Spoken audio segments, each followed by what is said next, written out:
शब्द गुरु सतगुरु श्री गुरु गरीब निवास मुजस्समा बाबे हयात सरवरे कायनात साहिब श्री गुरु गोबिंद साहब महाराज की मुकद्दस गोद के जुड़ बैठे मुअज़्ज़िज़ हाज़रीन, कोई रस्ना वांझी न रहे। आओ सब तो पहला गुरुदेव पातशाह की बख्शिश पवित्र फतेह बुलंद करिए। वाहिगुरु जी का खालसा, वाहिगुरु जी की फतेह। विषा इतिहासकारी होने करके थोड़ी जी शब्दावली के उपर नुकताचीनी करनी तकरीबन साडा इतिहासकारां दा सुभाअ जिहा ही बन जाता है। इस वारी तो जो हो गया ठीक है। इस प्रबंधक कमेटी के वीरां नूं अगली वारी तो मेरी बेनती कि जिहड़ियां शहादतां हुंदियां ने उन्हां दे प्रति जदों असीं दिहाड़ा मनाउने हाँ तो बरसी शब्द उन्हां दे वास्ते वरतिया जाता है जिथे मौत का कारण कुदरती मौत होवे। सो इत्थे असीं शब्द वरतना है कौम के महान जरनैल हरी सिंह नलूआ का शहीदी दिहाड़ा। बरसी शब्द वरत्या ही उत्थे जाता है जिथे मौत का कारण कुदरती होवे। जिवें महाराजा रणजीत सिंह की बरसी मनाउने आ जां पंजाब दे विच बथेरे साध डेरेदार ने जिन्हां दीयां बरसियां मनाईयां जांदियां, पर शहादत का पैरामीटर, शहादत का मापदंड बहुत उच्चा है। सो अज का दिन हरी सिंह नलूए का शहादत का दिन, शहीदी दिहाड़ा 30 अप्रैल 1837। 2037 दे विच इस शहादत नूं 200 साल हो जाएंगे, 2 सदियां। अफसोस की गल कि साडी कौम ने अजे तक उस जरनैल के जीवन के सारे पक्षों उपर ना अजे तक खोज की है ते ना उस जरनैल के सारे पक्ष असी अजे तक दुनिया के सामने रख सकते हैं। उन्हां पक्षों की शुरुआत उसके जन्म तो लैके उसकी शहादत के दिन तक है। और ये वो शहादत है जिस शहादत की खबर जदों शेरे पंजाब हरी सिंह नलूए नूं लाहौर दे विच मिली सी तां उन्हें अखां दे विच हंझू बहा के एक गल कही सी कि अज मेरा अद्धा राज चला जांदा, मैनूं कोई दुख नहीं सी होना। मेरे कोल हरी सिंह नलूआ जिंदा हुंदा तां मैं उस अद्धे राज नूं एक दिन विच लै सकदा सी, पर अज मेरे कोल हरी सिंह नलूआ चला गया है तो जिहड़े उन्हें इलाके जिते ने मैं उहदे तो बिना जित ही नहीं सी सकदा। ये शब्द उस वेले शेरे पंजाब महाराजा रणजीत सिंह ने कहे सी। हुण इन्हां शब्दों तो अंदाजा तुसी लगा लो कि उस जरनैल की सिख राज दे विच अहमियत ते सिख राज दीयां हद्दां नूं फैलाउण दे विच उसका कितना वड्डा योगदान सी। उसके परिवारक पिछोकड़ की गल करिए तो मैं वीर जी हुणां दे नाल गल कर रहा सी। किताबां दे विच उन्हां दे जां उन्हां दे नाम पिता के नाम तो इतिहास शुरू हो जाता है, पर उन्हां दे वडेरे सरदार नारायण सिंह ने कलगीधर पातशाह गुरु गोबिंद सिंह महाराज के समय खंडे बाटे की पाहो लई है। सरदार नारायण सिंह का पुत्र सरदार हरदित सिंह शेरे पंजाब महाराजा रणजीत सिंह के दादा सरदार चढ़त सिंह शुक्र चक्कीया के नाल मैदाने जंग के विच जूझदा रहा। अगों उसका पुत्र सरदार गुरदयाल सिंह कुम्मेदान शेरे पंजाब महाराजा रणजीत सिंह के पिता सरदार माह सिंह के नाल मैदाने जंग के विच जूझदा रहा। तो शेरे पंजाब महाराजा रणजीत सिंह की उम्र हरी सिंह नलूए तो 11 साल वड्डी सी ते शेरे पंजाब महाराजा रणजीत सिंह के 11 साल बाद उहदे जन्म के 11 साल बाद सरदार गुरदयाल सिंह के घर माता धर्म कौर की कुखों इस जरनैल का जन्म 1791 के विच होया। उम्र 7.5 साल की सी। 1798-99 के विच पिता सरदार गुरदयाल सिंह की मौत हो गई। माता धर्म कौर ने पालन पोषण किया। बच्चे को लैके अपने पेके घर चली गई नानकियां दे कोल। नानकियां दे कोल 1814 तक कौम के इस जरनैल ने केवल तो केवल शस्त्र विद्या ही ग्रहण नहीं की। इन्हां दा जिहड़ा शस्त्र विद्या का उस्ताद सी, जदों माँ लैके गई कि मेरे बच्चे नूं गतकाबाजी और शस्त्र विद्या का अध्ययन कराउणा है, तो शस्त्र विद्या के उस समय के उस्ताद ने कहा सी, मैं तेरे बच्चे नूं शस्त्र विद्या का गुण तो दे सकता हाँ, पर एक गल का ख्याल रखी कि इस शस्त्र विद्या नूं सिखदियां अंग भी जा सकता है तो जान भी जा सकती है। इन्नी औखी सिखलाई उन्होंने अपने बचपन के विच शस्त्र विद्या की लई, और उन्होंने समयां दे जिहड़ी शस्त्र की विद्या की सिखलाई सी वो अज वर्गी नहीं सी। जिहड़ा तुसी गतके दे अज स्टंट वेखदे हो, जिहड़ी शस्त्र विद्या तुसी अज वेखदे हो, ये साडे उस मार्शल आर्ट का हिस्सा नहीं है कि सिर के उपर अग ला लैनी, ट्यूबां तोड़ देनियां, उपरों दी मोटरसाइकिल लंघा देना, ये साडी शस्त्र विद्या नहीं सी। इहदा साडी शस्त्र विद्या दे नाल, साडे मार्शल आर्ट दे नाल इहदा कोई संबंध नहीं हैगा। सो इस 14 साल की उम्र तक कौम के इस जरनैल ने शस्त्र विद्या का अध्ययन किया, गुरमुखी का अध्ययन किया। इतिहासक स्रोत दसते हैं कि 10 ग्रंथी कंठ सी, और ये तो अलावा फारसी और पश्तो का अध्ययन किया। फारसी का इस करके कि उन्होंने समयां दे विच साडी राज भाषा फारसी सी। पश्तो का अध्ययन इस करके किया कि जिस इलाके दे विच जन्म होया गुजरांवाले दे विच, उहदे तो जिहड़ा पार का इलाका सी पठाणा का, वह सारा पश्तो बोलता सी। कुदरतन इन्हां भाषावां का अध्ययन किया, और उन्हां समयां दे विच शेरे पंजाब महाराजा रणजीत सिंह दे वल्लों विसाखी तो लैके बसंत पंचमी तक खास तरह के दीवान सजाए जाते सी। उन्हां दीवानां दे विच अज वर्गा जो कुछ हुंदा है ना, ये नहीं सी हुंदा कि महज एक मेले दे वांगू असीं खाधा पीता ते घरां नूं वापस आ गए। उन्हां दीवानां दे विच शस्त्र विद्या के मुकाबले हुंदे सी, ते जिहड़े शस्त्र विद्या के सिखलाई प्राप्त चंगे नौजवान हुंदे सी, उन्हां नूं उस समय रणजीत सिंह की फौज दे विच भर्ती किया जाता सी। 14 साल की उम्र दे विच 15वां साल अजे लग रहा है। 1805 दे विच ये जिहड़ा मुੱਛ फुੱਟ गभरू है, अजे नौजवानी की दहलीज ते पैर नहीं धरिया, ये शेरे पंजाब महाराजा रणजीत सिंह के उस शस्त्र विद्या के करतब दिखाने वाले उस इकट्ठ दे विच आया। शस्त्र विद्या के करतब दिखाए, इन्नी वधिया शस्त्र विद्या रणजीत सिंह के सामने पेश की कि रणजीत सिंह ने पहली बार ही इसकी शस्त्र विद्या वेखण तो बाद इसनूं अपना निजी अंग रक्षक नियुक्त किया, बिल्कुल अपने नाल रखिया इसनूं। और जिहड़ी घटना उहदे नाम दे नाल नलूआ लगण दी वापरी है, ये भी उस अगले साल दे विच वापरी है। 1806 दे विच 1806 दे विच हरी सिंह नलूए की उम्र केवल तो केवल 15.5 साल सी। 15.5 साल की उम्र दे विच साडे बच्चों के हालात अज कैसे? अज साडे 15.5 साल के बच्चे नूं धर्म की विचारधारा, धर्म के असूल, शस्त्र विद्या, राजनीति का कोई ज्ञान नहीं। पर 15.5 साल की उम्र दे विच जदों शेरे पंजाब महाराजा रणजीत सिंह ने कसूर नूं फतेह किया तो इस नौजवान ने कसूर की फतेह दे विच अहम भूमिका निभाई। इस तो तुसीं अंदाजा लगा लिओ कि इस नौजवान की शस्त्र विद्या की महारत किवें दी होवेगी कि 15.5 साल की उम्र दे विच शेरे पंजाब कसूर फतेह करता है, तो उस फतेह दे विच ये जरनैल इन्नी वधिया भूमिका निभाउंदा है 15.5 साल की उम्र दे विच कि इस नूं निजी फौज का फौजदार बना दिता जाता है इन्नी छोटी उम्र दे विच। और जिहड़ी शेर नूं मारन की घटना है वो 1806 तो लैके 1808 के दरम्यान इन्हां 2 सालों के विच वापरी है, जदों इस जरनैल नूं नलूए का खिताब दिता गया। एक अंग्रेजी की किताब है द लेजेंड ऑफ पंजाब, अंग्रेज विद्वान की लिखी हुई। उहदे विच राजे नल दीयां सारियां घटनावां का जिक्र है, पर राजे नल ने शेर मारिया सी इसका जिक्र सानूं नहीं मिलता, क्योंकि जदों असीं नलूआ शब्द के पिछोकड़ वाले पासे जाते हैं तो असीं यही दसदे हैं कि एक राजा नल सी जिहड़ा शेर का शिकार करया करदा सी, ते उस शेर का शिकार करन दे करके रणजीत सिंह ने हरी सिंह नलूए के नाम नल शब्द की वरतों की।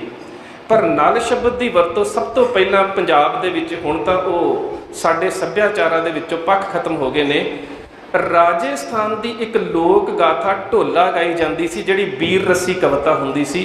उस ढोलियां दे विच राजे नल दे वल्लों शेर मारन का जिक्र सी। जदों शेरे पंजाब वो वारां सुणदा सी तां उस समय शेरे पंजाब के मन दे विच जिहड़ा नल है उहदी बहादरी का एक अक्स जिहड़ा वो उभरिया होया सी। शेरे पंजाब शिकार करन दे वास्ते जंगल दे विच गया ते उहदे नाल उसदा निजी अंग रक्षक बतौर हरी सिंह नलूआ भी है। शेर निकलिया। अक्सर शेर का शिकार जां स्पीयर दे नाल, नेजे दे नाल जां फिर बंदूक दे नाल कीता जाता है। कौम दे इस जरनैल ने 17 साल की उम्र दे विच अपनी गात्रे की किरपान दे नाल शेर का शिकार किया ते उस वेले हरी सिंह नलूए ने इसनूं गल दे नाल ला के कहा सी कि तू ते मेरा राजा नल है, जिथों हरी सिंह के नाम के नाल नलूआ शब्द लग गया। क्योंकि रणजीत सिंह के मन के विच राजे नल का बड़ा वधिया अक्स बनया होया सी कि राजे नल ने बिना नेजे तो शेर का शिकार किया। उस नाम तो हरी सिंह नलूए का नाम हरी सिंह नलूआ पै गया। यदी जगीर के विच वाधा किया गया और उस जगीर की आमदन अखीर तक 9,99,000 रुपया सालाना सी। ते एक कौम का जरनैल उस जगीर का करदा की सी? अद्धी जगीर की जिहड़ी रकम है वो गुरधामां की सेवा के उपर खर्च करया करदा सी। तरन तारण साहब की सेवा दे विच खर्च की गई। अकाल तख्त साहब के उपर जिहड़ा सोने का गुंबद सी वो बनाया गया। भाई जोगा सिंह का पेशावर दे विच गुरुद्वारा तैयार किया गया ते जिथे गुरु नानक देव सच्चे पातशाह ने पत्थर नूं रोक के वली कंधारी का अहंकार तोड़िया सी। जिहड़ा गुरुद्वारा पंजा साहब तुसीं अज वेखदे हो उहदी तमीर भी हरी सिंह नलूए ने कराई। उहदे तो इलावा बाकी वो निजी तौर पर अपने उपर जगीर का पैसा खर्च नहीं सी करता, बाकी पैसा वो फौज के उपर खर्च करया करता सी।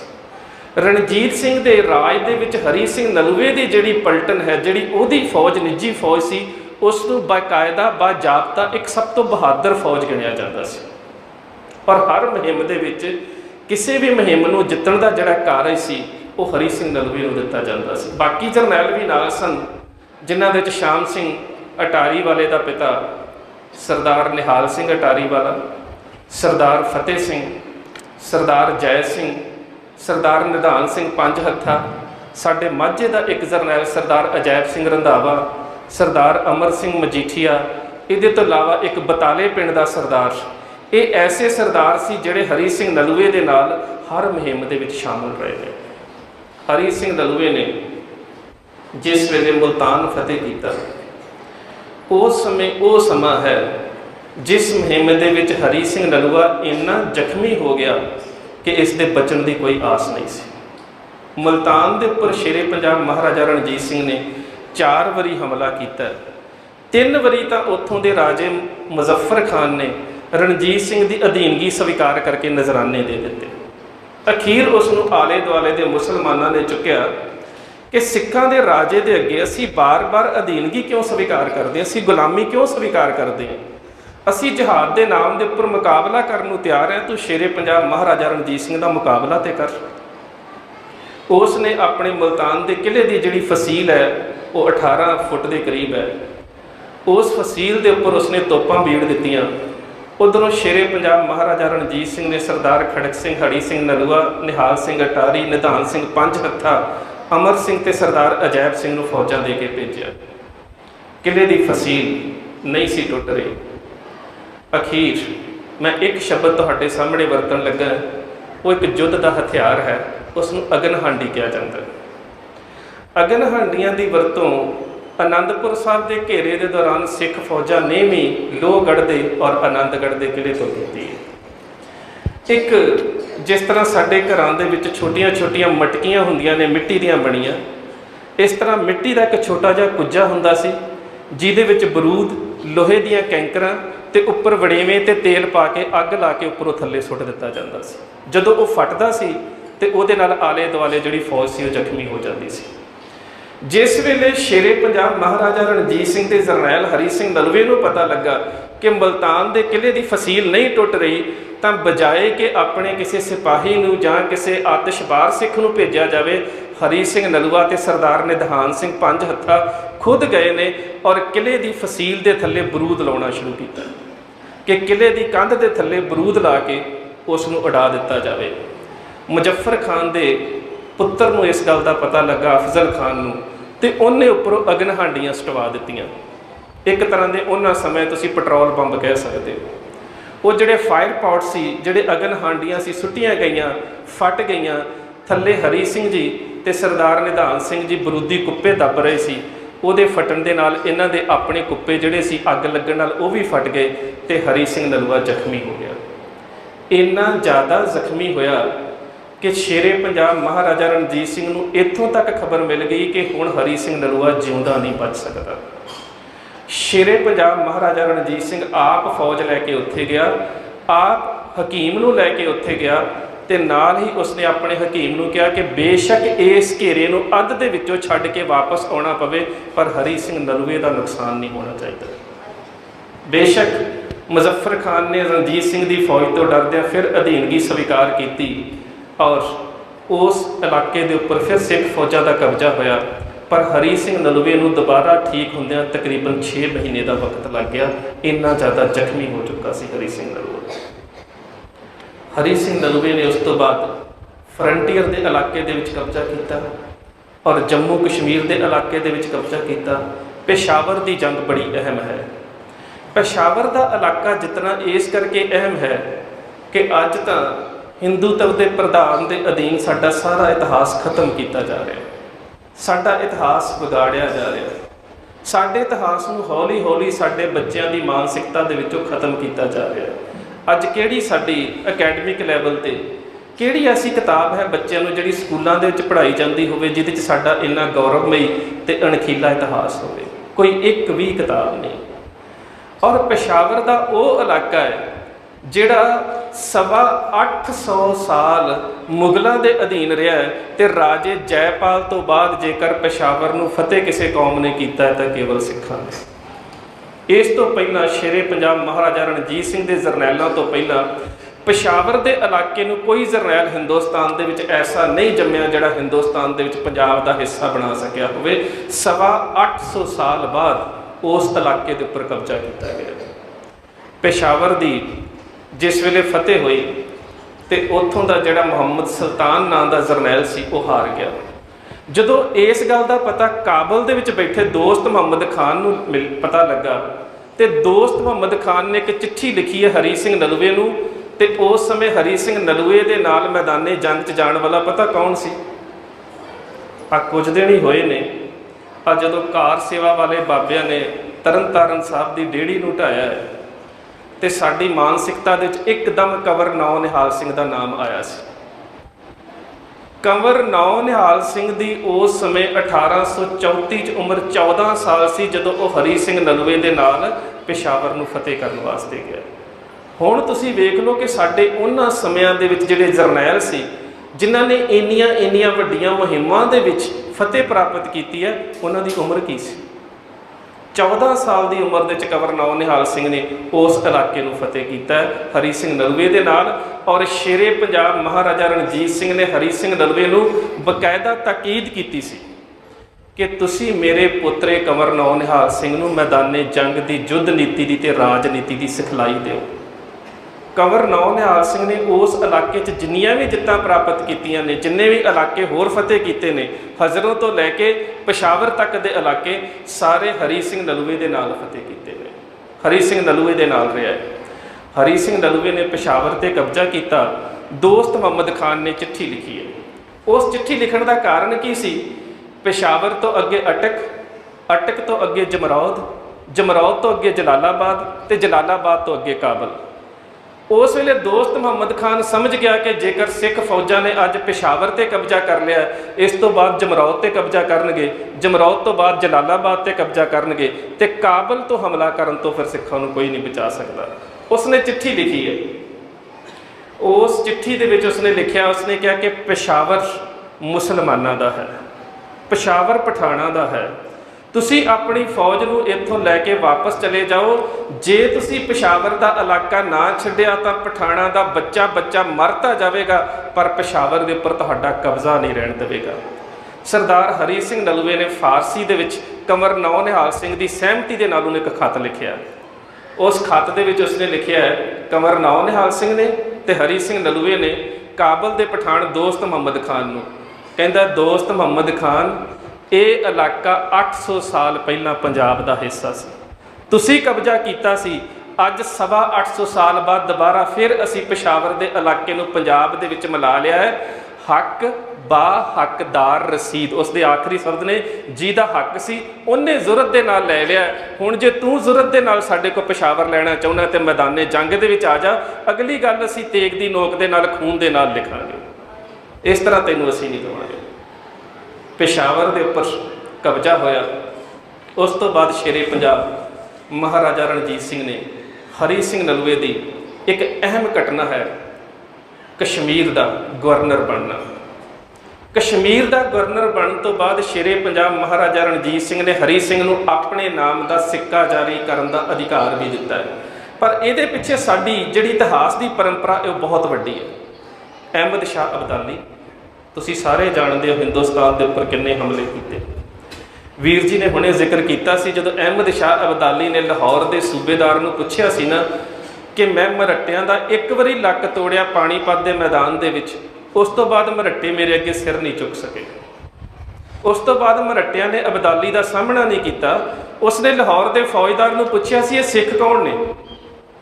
मैं दिल्ली तो दिल्ली दियां औरतां, दिल्ली दियां बेटियां, दिल्ली दियां लड़कियां, दिल्ली की दौलत, दिल्ली के घोड़े, हाथी, ऊँट लुट के लैके आउणा है। रस्ते दे विच किते चढ़त सिंह खो लैंदा है, किते बघेल सिंह खो लैंदा है, किते करम सिंह खो लैंदा है, किते हरी सिंह खो लैंदा है। ये है कौन? उसने कहा सी सिख ने। कहंदा इन्हां दा आगू कौन है? कहंदा शहनशाह खुद ही को भाखत कान ना काहू किए राखत। ਜਿਹੜਾ भी सिख मैदाने जंग दे विच अपने दल की अगवाई करदा, जंग दे विच जांदा है, वह आगू की जिम्मेवारी निभाउंदा है।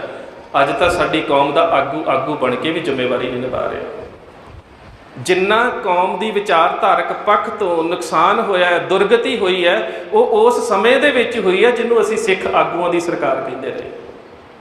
पर उन्हां समयां दे विच अहमद शाह अब्दाली नूं लाहौर का सूबेदार कहंदा शहनशाह खुद ही को भाखत कान ना काहू किए राखत। कहंदा फिर इन्हां दा गुरु कौन है? कहंदा मुर्शद इनका वली भयो है, इनको आबे हयात दियो है। इन्हां दे गुरु ने इन्हां नूं अमृत के रूप दे विच पता नहीं किहड़ी शक्ति दे दित्ती है।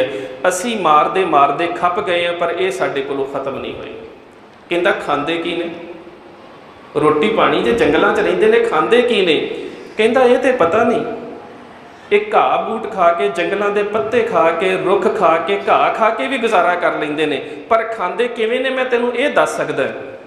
कहंदा किवें खांदे ने?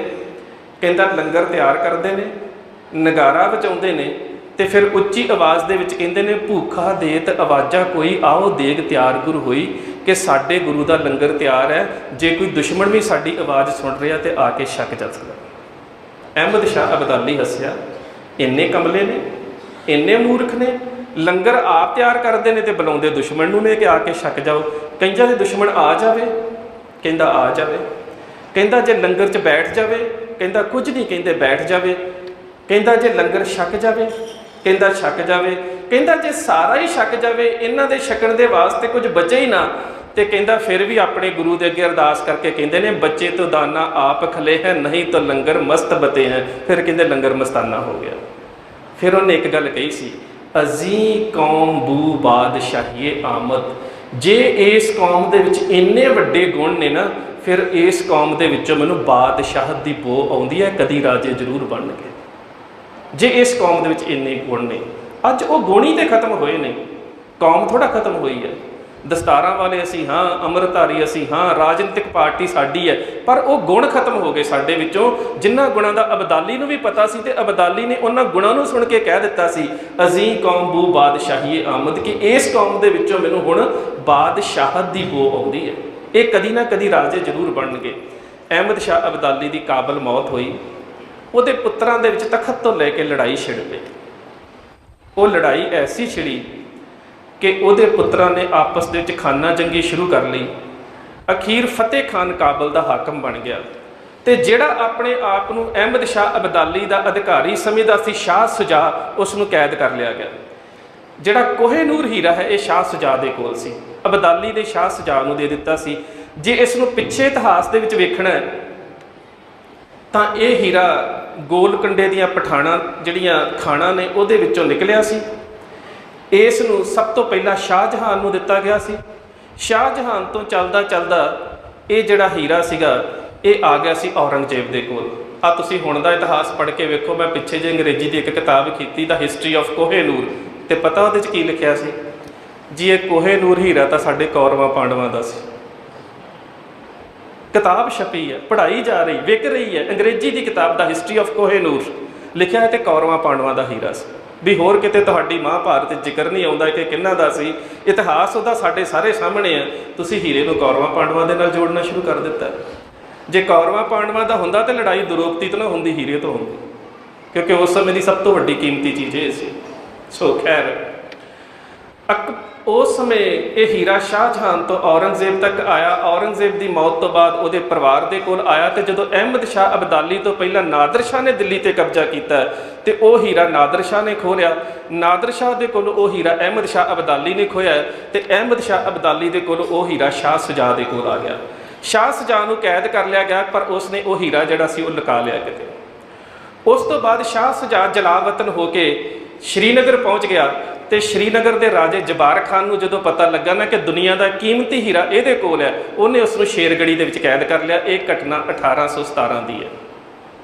उधरों जदों शाह सुजा की घर वाली वफा बेगम जदों उन्हें वेख्या कि जेकर इस एशिया के खिते दे विच मेरे घर वाले की कोई जान बचा सकता है तो वह शेरे पंजाब रणजीत सिंह है। वो सीधी लाहौर आई, लाहौर आके फकीर अजीजुद्दीन नूं मिली।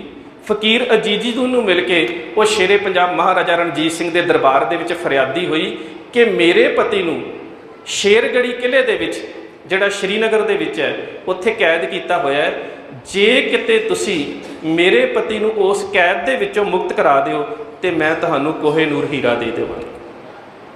शेरे पंजाब महाराजा रणजीत सिंह ने 2 वारी श्रीनगर ते हमला किया। एक वारी बर्फ पै गई तो पीर पंजाल के लागे तो वापस आना पै गया। दूजी वारी फिर गर्मियां च हमला किया, उहदे विच सरदार खड़क सिंह, उहदे विच हरी सिंह नलूआ, दीवान मोहकम चंद, शेरे पंजाब महाराजा रणजीत सिंह आप फौज नूं 2 हिस्सिਆਂ ਦੇ ਵਿੱਚ वंडिया गया। एक पीर पंजाल का इलाका, तुसीं कारगिल का नाम सुनिया होवेगा, उहदे नेड़े का इलाका, एक उस रस्ते तो एक भिंबर के इलाके तो श्रीनगर नूं घेर लिया गया। इस घेरे दे विच उस शेरगढ़ी के उपर हमला किया गया। शेरगढ़ी नूं फतेह करदिआं 350 सिख शहीद होए, जिन्हां दा श्रीनगर दे विच अंतिम संस्कार किया गया। उस जगह के उपर अज श्रीनगर च गुरुद्वारा शहीदगंज बनिया होया। शाह सुजा नूं उत्थों मुक्त करा के लाहौर लिआंदा गया, तो लाहौर फिर शेरे पंजाब महाराजा रणजीत सिंह ने कहा कि अपने इकरार के मुताबिक वो कोहेनूर हीरा सानूं दे दिओ। इन्ना कीमती हीरा सी, वो हीरा देण तो फिर मुकर गया। हुण शेरे पंजाब महाराजा रणजीत सिंह का हौसला वेखो, कहंदा कि तू मेरी कैद दे विच है, जे मैं चाहां तैनूं ते तेरी पत्नी नूं कैद करके तसीहे दे के तशद्दद करके भी उस हीरे नूं लै सकदा है, पर मैं ये कुछ नहीं करूँगा। मैं गुरु दा सिख, मैं तुहाडी मजबूरी दे विच तुहानूं कैद करके वो हीरा नहीं लऊँगा। तुसीं ये दसो कि वो हीरा वेचना किन्ने दा है। 2 लाख मोहरां उस हीरे का मुल पिया, तो शेरे पंजाब महाराजा रणजीत सिंह ने शाह सुजा के परिवार नूं 2 लाख रुपया दे के वो हीरा खरीदिया।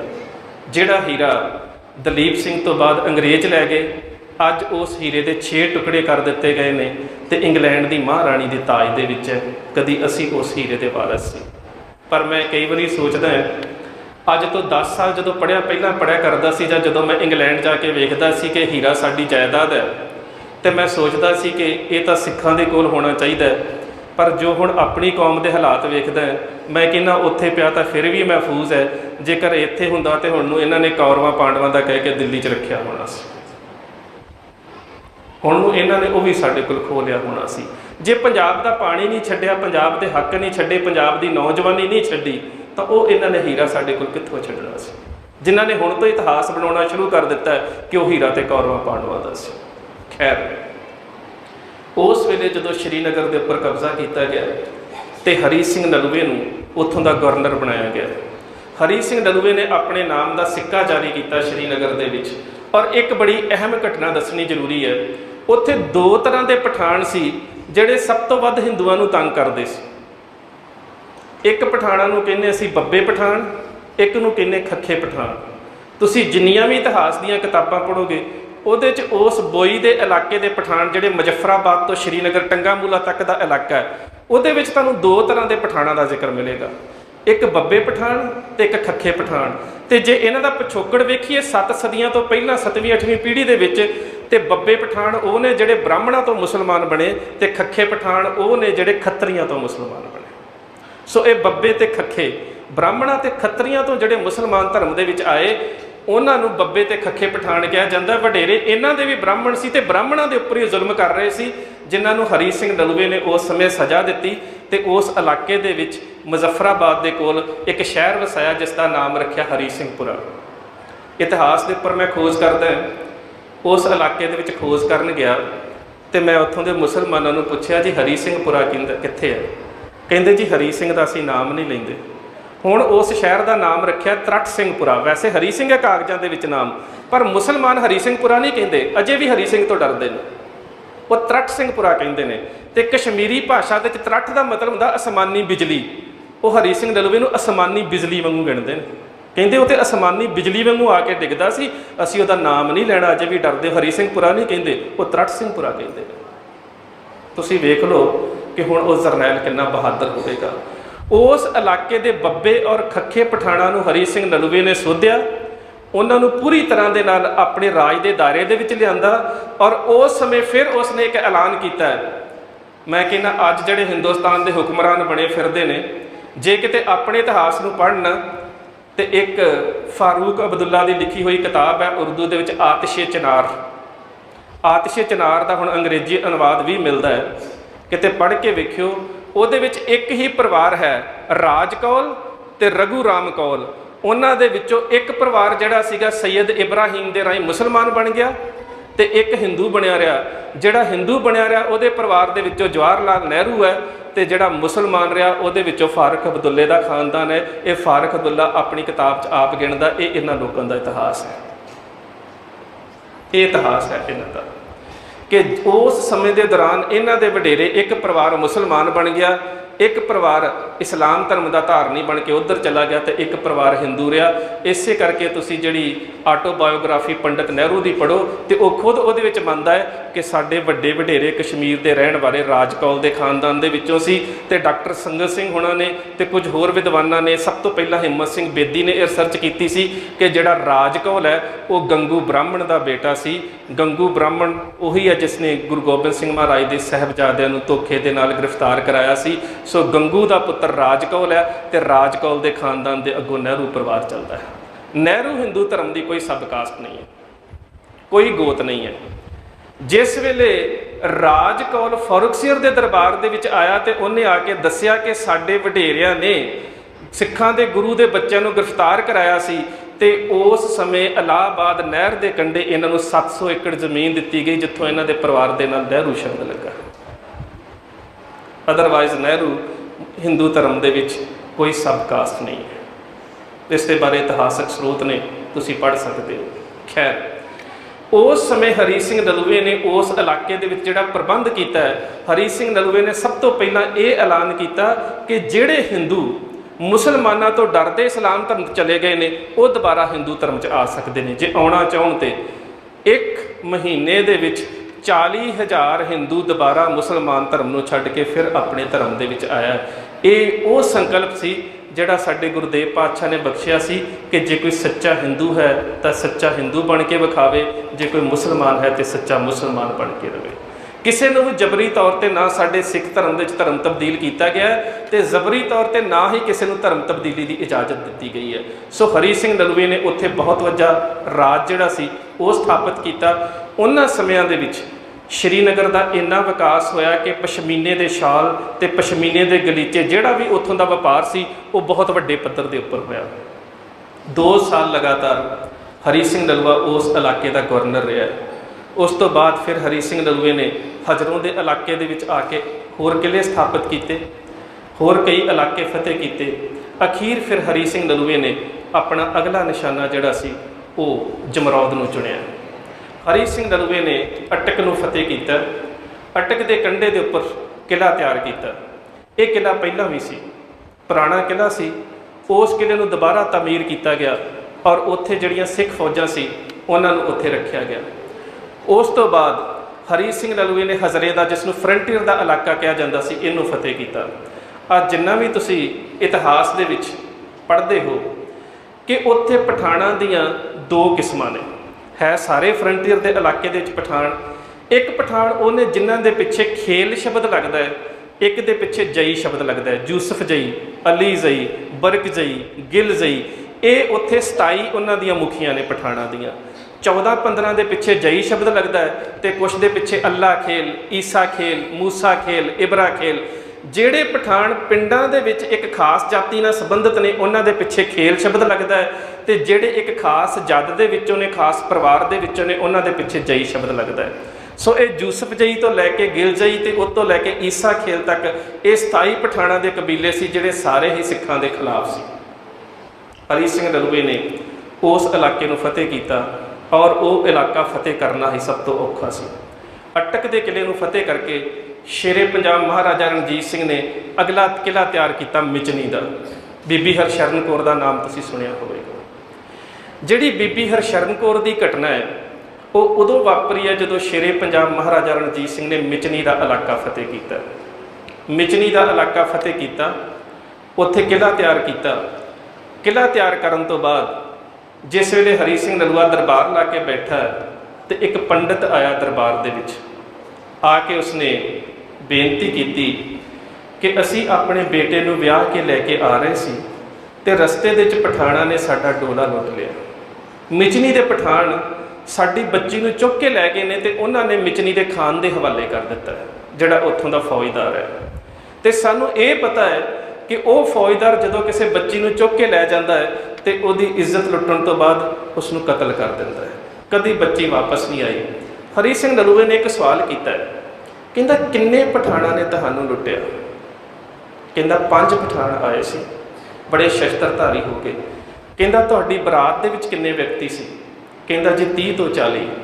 हरी सिंह नलूआ मुस्कुरा के कहता फिर तुहाडा यही हाल ही होना है। जेकर 30-40 तुसी व्यक्ति और तुहाडे कोलों 5 पठान तुहाडे घर की इज्जत नूं खो के लै गए, फिर तुहाडा यही हाल होना। उस वेले हरी सिंह नलूए ने मिचनी के उस खान के इलाके के उपर कब्जा किया। उस बच्ची को छड़ाया गया। जदों वो बच्ची हरी सिंह नलूए के दरबार दे विच आई तो हरी सिंह नलूए ने परिवार के लोगों को कहा कि तुहाडी बच्ची को सही सलामत लै आंदा है, हुण तुसीं अपने घर ले जा सकते हो। तो वो जिहड़े ब्राह्मण सी एक दूजे के मूँह वाल वेखण लगे, एक दूजे के मूँह वाल वेख रहे हैं। तो हरी सिंह नलूआ पुछदा की गल, तुसीं आके शिकायत की सी कि मिचनी का पठान बच्ची को चुक के लै गया, मैं उत्थे हमला किया है, तुहाडी बच्ची को तुहाडे सामने वाले वापस लिया करके लिया दिता है, खड़ा कर दिता है, हुण तुसीं एक दूजे के मूँह वेख रहे हो। तो जवाब पता की सी, पठान के घर एक दिन रह आई है, धर्म भ्रिष्ट हो गया है, पिटी गई है, हुण ये साडे घर नहीं जा सकती। तो उस वेले उस बच्ची ने कहा, कहती सिखां दे जरनैला इन्हां नूं बोलण दी लोड़ ही नहीं, मैं अपना फैसला तेनों सुणाउणी है कि मैं तेरी शरण दे विच आई हाँ, मैं इन्हां दे नाल जाना भी नहीं चाहुंदी जिहड़े मेरी इज्जत की रक्षा नहीं कर सकते। मैं हुण इन्हां दे घर दे विच जाना भी नहीं चाहुंदी, चाहे एक पासे मेरा सहुरा परिवार है, एक पासे मेरा पेका परिवार है, पर जिहड़े अपनी बच्ची की इज्जत की रक्षा नहीं कर सके, मैं इन्हां दे नाल जाना भी नहीं चाहुंदी।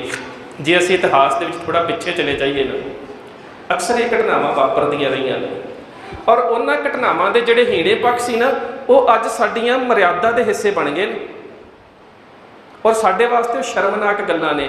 असीं कदी भी उस चीज़ का अध्ययन नहीं किया कि अंग्रेजी का असूल है deconstruct the word you will find the past structure. जदों तुहाडे सामने कोई शब्द आउंदा है ना, उसनूं तोड़ के वेखो कि इहदा पिछोकड़ की है। विआह शादियां हुंदियां जी, जदों लाड़ा तैयार हुंदा ना तो उहदे नाल बच्चे नूं बिल्कुल लाड़े वर्गे कपड़े पा दिते जाते, तो उहनूं की कहने असीं जी, एक बच्चा लाड़े दे नाल तैयार किया जाता है, परिवार दे विचों असीं की कहने आ, सरबाला। हुण थोड़ा पिछे आ जाइए, जिन्हां समयां दे विच इस तरह दे नाल बरातां लुट लईआं जांदियां सी, उदों सियाणे जिहड़े हिंदू विद्वान सी, उन्हां ने एक ढंग लभ्या। विआह वाले लड़के नूं कहा जांदा वर, लड़की नूं कहा जाता बाला, वर बाला। कई बारी इंज हुंदा सी कि जदों बरात जा रही हुंदी सी ते उस बरात के गहने गट्टे माया ते कीमती औसाफ लुट्टण दे वास्ते पठान हमले करते सी ते विआह वाला लड़का मारिया जाता सी। लड़की उन्हां समयां दे विच कोई वेख विखावा तो हुंदा नहीं सी, घर बैठी ही विधवा हो जाती सी। उदों सियाणे लोगों ने सोचा कि क्यों ना एज ए सबस्टिट्यूट लड़की का लड़के का मामे का मासे का चाचे का हम उम्र लड़का बिल्कुल लाड़े वांगू तैयार करके बरात के पिछे रखा जाए। जे लाड़े की मौत हो जाए तो उस लड़की का विआह उस दे नाल कीता जाए। वो वर ते बाला के उपर एक सबस्टिट्यूट बनाया गया, सर बाला। बड़ी घटिया पद्धर ते एक रस्म पैदा हुई सी। अज साडे सिखां दे विच इन्नी ज़्यादा प्रचलित हो गई कि मेरे ख्याल दे नाल कोई साडा ऐसा विआह नहीं हुंदा जिस सरबाला ना बनाया जाए। भी शुरुआत इहदी कित्थों हुई? असीं कदी इस पिछोकड़ नूं नहीं वेखदे भी साडे धर्म दे विच कित्थों आ गई। साडी मर्यादा च इहदा जिक्र नहीं, साडे स्रोतां च इहदा जिक्र नहीं। असीं इस रस्म नूं कित्थों लै आंदा? असीं उस ब्राह्मणवाद दी कमजोरी दे विचों लै के आंदा, जिहड़ा उन्हां समयां दे विच उन्हां ने ते एक हल कढिया। असीं भी वो हल जिहड़ा सी उसनूं फॉलो करना शुरू कर दिता। खैर, उस बच्ची ने कहा, कहती ये ਜਿਹੜੇ लोग मेरी इज्जत की रखिया नहीं कर सकते, मैं हुण तुहाडी शरण दे विच मैं हुण उन्हां दे कोल जाना भी नहीं चाहुंदी। ते उस वेले उस बच्ची ने खंडे बाटी का पाहुल लई ते शरण दे विच आउण करके उस बच्ची का नाम शरण कौर रखिया गया। इतिहास दे विच उसके दो नाम मिलते हैं, शरणागत कौर ते हरशरण कौर। एक स्रोत अंग्रेज़ों का जिहड़ा उसका नाम शरणागत कौर दसदा है, बाकी जिन्ने भी साडे पंजाबी और गुरमुखी के स्रोत ने उस बच्ची का नाम हरशरण कौर दसते हैं। सो शेरे पंजाब महाराजा रणजीत सिंह दे इस जरनैल ने मिचनी का इलाका फतेह किया। मिचनी का इलाका फतेह करन तो बाद अटक का इलाका फतेह किया। उत्थे किला बनाउण तो बाद इस जरनैल ने जमरौद का किला फतेह किया। जमरौद का किला फतेह करना कोई छोटी गल नहीं सी। जेकर तुसी 710 तो शुरू हो जाओ ना मुहम्मद बिन कासिम तो मुहम्मद बिन कासिम तो लैके अहमद शाह अब्दाली तक एक हमला केवल काठियावाड़ गुजरात के रस्ते होया है। जिन्ने भी हमले हिंदुस्तान के उपर होए ने सारे इस रस्ते होए ने। इसनूं दराए खैबर का इलाका कहा जाता सी। ये 5 दरे ने, दराए नूर तो लैके दराए काफ ते दराए खैबर तक। इन्हां दरियां दे विचों हमेशा हिंदुस्तान के उपर हमला हुंदा रहा है। तो जिस जरनैल का शहीदी दिहाड़ा तुसीं मना रहे हो, माण है उस जरनैल की बहादरी और जुरत के उपर कि जदों उसने जमरौद नूं फतेह कर लिया, उस तो बाद एक भी हमला हिंदुस्तान के उपर उस रस्ते नहीं होया। उस तो पहला सारे रस्ते इस इलाके होए। अंग्रेज़ों ने इस इलाके नूं गेटवे ऑफ इंडिया कहा कि इंडिया का दरवाजा। इस दरवाजे नूं जेकर बंद किया तो हरी सिंह नलूए ने बंद किया। वीर जी गल कर रहे थे कि आस्ट्रेलिया दी अखबारां दे विच इस गल की चर्चा हुई। ये 2012 की गल है, पर ये तो पहला 1892 दे विच अंग्रेजी अखबार सी टिटबिट्स, ਉਹਦੇ एडिटर ने एक एडिटोरियल लिखिया सी, कहंदा मैं दुनिया के लोगों को पुछना चाहुंदा कि दुनिया का वड्डा जरनैल किहड़ा। मैं दुनिया के लोगों को पुछना चाहुंदा दुनिया के विचों उन्हां समयां ਜਿਹੜੇ ਜਿਹੜੇ क्योंकि आम लोगों तक तो अखबारां आउंदियां नहीं सी, तकरीबन 125 साल पहलां दी गल है। जिन्ने क उन्हां समयां दे विच अमीर परिवार सी, रायल फैमिली सी, जिन्हां दे घरां चों अंग्रेजी अखबार आउंदी सी, उन्होंने चिट्ठियां लिखियां। किसी ने कहा चंगेज़ खान दुनिया का वड्डा जरनैल है, किसी ने कहा नपोलियन वड्डा जरनैल है, किसी ने तैमूर की गल की, किसी ने बाबर की गल की, किसी ने ड्यूक ऑफ विलिंगटन की गल की। उसने सारिया चिट्ठियां पढ़न तो बाद जिहड़ा 1 महीने बाद एडिटोरियल लिखिया ना, वो शब्द बड़े अहम ने। तुहाडे कोल स्मार्टफोन ने, इंटरनेट के उपर वेख सकते हो। उन्हें शब्द पता की लिखे सी, कहंदा बेशक हर व्यक्ति ने जिहड़ी अपनी अपनी राय दसी है मैं उसनूं तस्लीम करदा। मैं मनदा कि किसी के वास्ते नपोलियन वड्डा होवेगा, किसी के वास्ते ड्यूक ऑफ विलिंगटन वड्डा होवेगा, किसी के वास्ते सिकंदर वड्डा होवेगा, किसी के वास्ते चंगेज़ खान वड्डा होवेगा।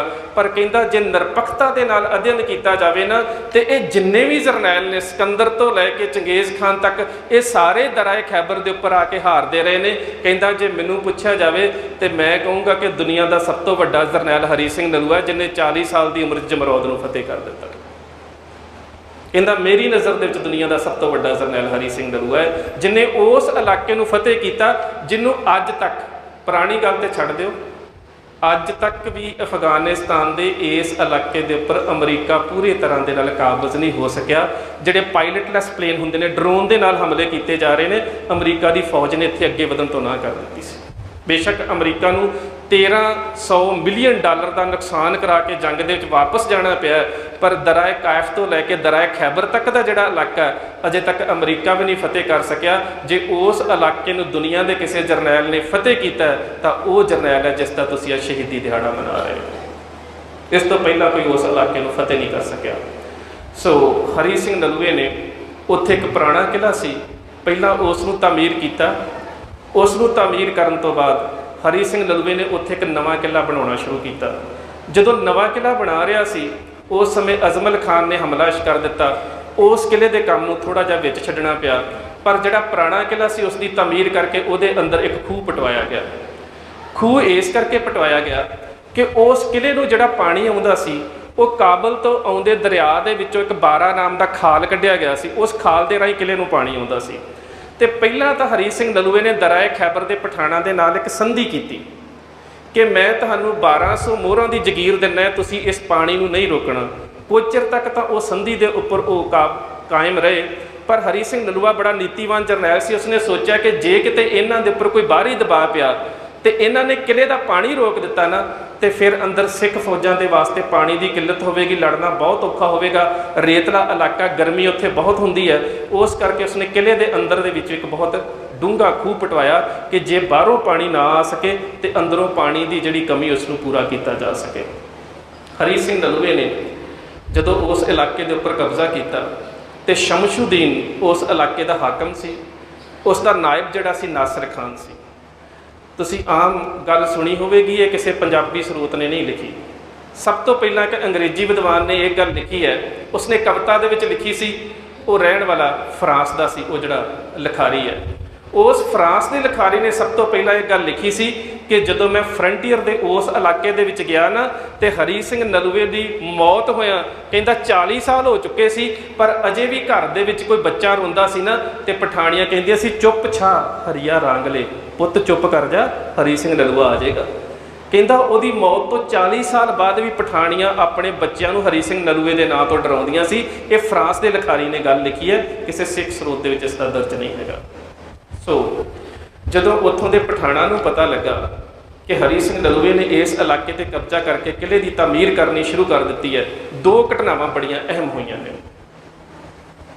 ਸਰਦਾਰ ਪ੍ਰੇਮ ਸਿੰਘ ਹੋਤੀ ਮਰਦਾਨ ਉਹਨਾਂ ਨੇ ਬੜਾ ਪਿਆਰਾ ਜ਼ਿਕਰ ਕੀਤਾ ਇਸ ਦਾ। ਅੱਜ ਕੱਲ੍ਹ ਤੇ ਅਸੀਂ ਟੁੱਥਬ੍ਰਸ਼ ਕਰਦੇ ਹਾਂ, ਉਹਨਾਂ ਸਮੇਂ ਦੇ ਵਿੱਚ ਦਾਤਣ ਕੀਤੀ ਜਾਂਦੀ ਸੀ ਤੇ ਫਲਾਹ ਦੀ ਜਾਂ ਟਾਹਲੀ ਦੀ ਜਾਂ ਨਿੰਮ ਦੀ ਦਾਤਣ ਕੀਤੀ ਜਾਂਦੀ ਸੀ। ਉਸ ਇਲਾਕੇ ਦੇ ਵਿੱਚ ਨਿੰਮ ਔਰ ਟਾਹਲੀਆਂ ਨਹੀਂ ਹੈ, ਫਲਾਹ ਹੈ ਉੱਥੇ। ਉਹ ਲਿਖਦੇ ਨੇ ਕਿ ਸਵੇਰੇ ਸਵੇਰੇ ਹਰੀ ਸਿੰਘ ਨਲੂਆ ਆਮ ਕੱਪੜਿਆਂ ਦੇ ਵਿੱਚ ਫਲਾਹ ਦੀ ਦਾਤਣ ਕਰ ਰਿਹਾ ਸੀ ਤੇ ਕੋਲੋਂ ਦੀ ਇੱਕ ਪਠਾਨ ਲੰਘਿਆ, ਪਠਾਨ ਜਰਨੈਲ। ਉਹ ਕਹਿੰਦਾ ਉਸਦੇ ਕੋਲ ਰੁਕਿਆ, ਕਹਿੰਦਾ ਉਹ ਸਿੱਖਾ, ਕਹਿੰਦਾ ਤੈਨੂੰ ਡਰ ਨਹੀਂ ਆਉਂਦਾ? ਤੂੰ ਮੂੰਹ ਦੇ ਵਿੱਚ ਦਾਤਣ ਪਾ ਕੇ ਬਿਨਾਂ ਹਥਿਆਰਾਂ ਤੋਂ ਪਠਾਣਾਂ ਦੇ ਇਲਾਕੇ 'ਚ ਤੁਰਿਆ ਫਿਰ ਰਿਹਾ, ਤੈਨੂੰ ਡਰ ਨਹੀਂ ਆਉਂਦਾ?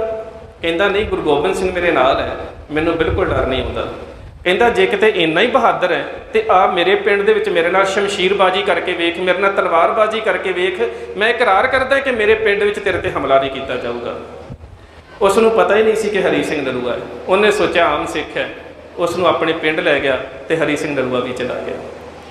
ਉਹ ਆਪਣੇ ਘਰੋਂ 2 ਸ਼ਮਸ਼ੀਰਾਂ ਲੈ ਕੇ ਆਇਆ, 2 ਢਾਲਾਂ ਲੈ ਕੇ ਆਇਆ, ਇੱਕ ਹਰੀ ਸਿੰਘ ਨੂੰ ਫੜਾ ਦਿੱਤੀ, ਇੱਕ ਉਸਨੇ ਆਪ ਫੜ ਲਈ, ਕਹਿੰਦਾ ਮੇਰੇ ਨਾਲ ਮੁਕਾਬਲਾ ਕਰ।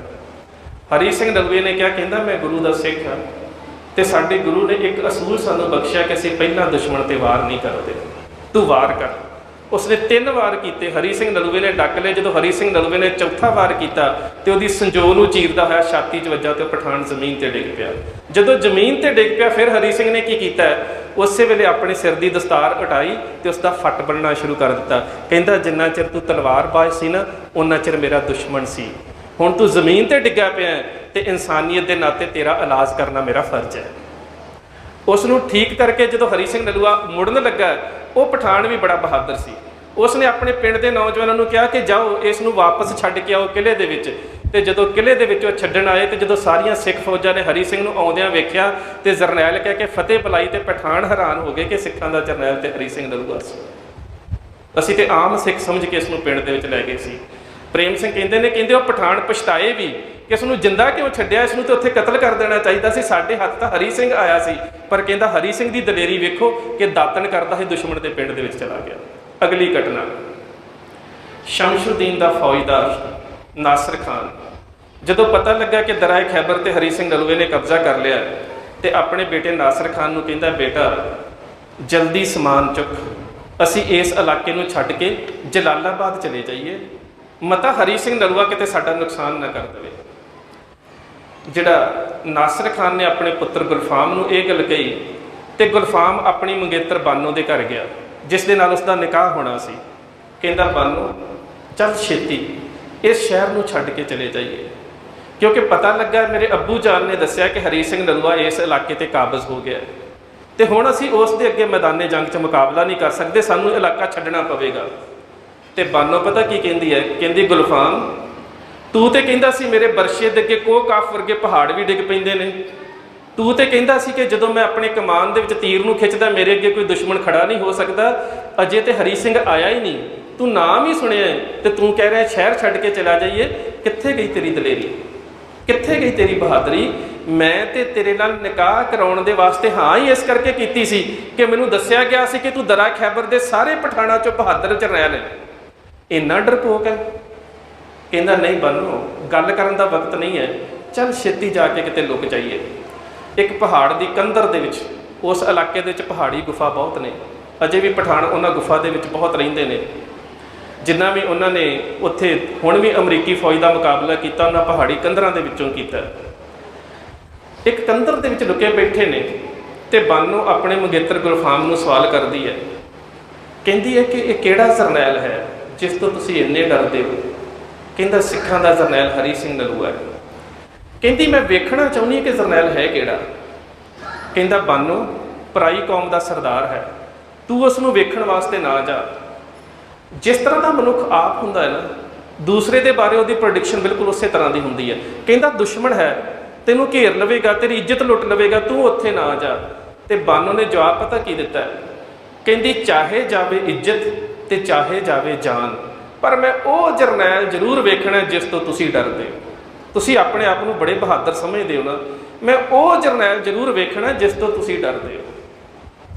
ਚਲੀ ਗਈ ਆਪਣੇ ਮੰਗੇਤਰ ਦਾ ਹੱਥ ਚੜਾ ਕੇ ਜਿੱਥੇ ਹਰੀ ਸਿੰਘ ਨਲੂਆ ਕਿਲ੍ਹਾ ਤਿਆਰ ਕਰ ਰਹੇ ਸੀ। ਕਿਲ੍ਹੇ ਦੇ ਬਾਹਰ ਸ਼ਮਿਆਨਾ ਲੱਗਾ ਹੋਇਆ ਸੀ, ਸ਼ਾਮ ਦਾ ਸਮਾਂ।